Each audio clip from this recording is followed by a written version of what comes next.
সরকারি কার্যকর করতে পারে, তার জন্য দীর্ঘদিন অপেক্ষা করার প্রয়োজন হবে না।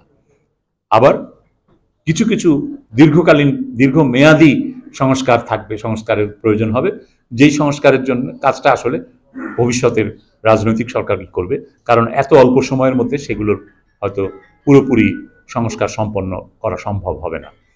আমরা আশা করছি যে যথাসময়ে, অর্থাৎ আমাদের মেয়াদ আছে 18ই ফেব্রুয়ারি পর্যন্ত, তার আগেই আমাদের সুপারিশমালা আমরা তৈরি করে ফেলতে পারবো এবং এই সমস্ত বিষয়গুলো সেখানে থাকবে।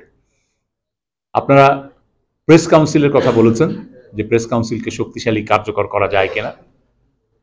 আমাদের কাছে এমন প্রস্তাব এসছে এবং অনেকের মূল্যায়ন, আমি ব্যক্তিগতভাবে অন্তত সেই মূল্যায়নে বিশ্বাস করি যে এই প্রেস কাউন্সিল একেবারেই অকার্যকর। এই প্রেস কাউন্সিলের আর কোনো প্রয়োজন নেই। এই প্রেস কাউন্সিলের বিলোপ ঘটিয়ে নতুন কোনো একটা প্রতিষ্ঠান করা দরকার যেটা কার্যকর হতে পারে। এই প্রেস কাউন্সিল তার ক্রেডিবিলিটি হারিয়েছে, তার বিশ্বাসযোগ্যতা হারিয়েছে, কারণ এটি সরকারের একটি দফতরে পরিণত হয়েছিল, সরকারি অফিস, এর বাইরে কিছু না। অথচ এর ভূমিকা হওয়ার কথা ছিল একটা স্বাধীন নিয়ন্ত্রক প্রতিষ্ঠানের, তদারকি প্রতিষ্ঠানের, যে সংবাদ মাধ্যম, সংবাদপত্র তার দায়িত্ব পালনে কোথায় ব্যর্থ হচ্ছে বা কোথায় সংবাদপত্র বেআইনিভাবে হয়রানির শিকার হচ্ছে সেই সমস্ত জায়গায় প্রোটেকশন দেওয়ার, সেগুলো নিষ্পত্তি করার। কিন্তু তারা সেটা করতে পারেনি। তারা সরকারের আর একটা পুলিশের মতো ভূমিকায় এসে সেই সরকারের পুলিশি প্রতিষ্ঠান যেরকমভাবে কাজ করে সেটাই করেছে। একটা পত্রিকা বন্ধ করে দিয়েছে তারা।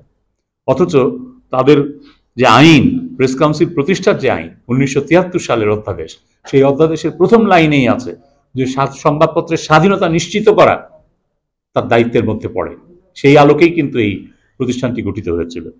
কিন্তু সংবাদপত্রের স্বাধীনতা নিশ্চিত করবে কি, সংবাদপত্র বন্ধ করার সিদ্ধান্ত তারা অনুমোদন দিয়ে দিল।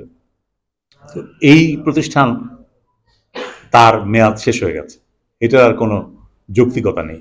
এটার বিলোপ ঘটিয়ে নতুন কোনো একটা প্রতিষ্ঠান করা দরকার, যে প্রতিষ্ঠান কার্যকরী প্রতিষ্ঠান হবে। এবং এই প্রতিষ্ঠানে মানে সংবাদ মাধ্যমের লোকদের যেমন প্রতিনিধিত্ব থাকবে, তেমনি নাগরিক সমাজের, পাঠকদের, এদেরও প্রতিনিধিত্ব থাকতে হবে, দর্শক শ্রোতাদেরও প্রতিনিধিত্ব থাকতে হবে, মানুষের ভয়েস থাকতে হবে, যাতে সংবাদপত্র জবাবদিহির ঊর্ধ্বে উঠে না যায়। সংবাদপত্রকেও জবাবদিহি করতে হবে, সাংবাদিকদেরও জবাবদিহি করতে হবে। আর আরও যেটা গুরুত্বপূর্ণ বিষয় এখন, সেটা হলো যে টেলিভিশন এবং মাল্টিমিডিয়ার যুগে শুধু সংবাদপত্র না, টেলিভিশন এবং মাল্টিমিডিয়াকেও, তাদের সাংবাদিকতাকেও জবাবদিহির আওতায় আনতে হবে। সুতরাং এই প্রতিষ্ঠানটাকে এমনভাবে করা দরকার যে সাংবাদিকতার, সেটা যে মাধ্যমেই হোক, সাংবাদিকতার ক্ষেত্রে জবাবদিহির ব্যবস্থাটা যাতে ওইখানে থাকে এবং একই সাথে সাংবাদিকদের স্বাধীনতাকে সুরক্ষা দেয় এরকম ব্যবস্থা যাতে থাকে, সেরকম একটা প্রতিষ্ঠান গড়ে তোলার কথা আমাদের ভাবতে হবে।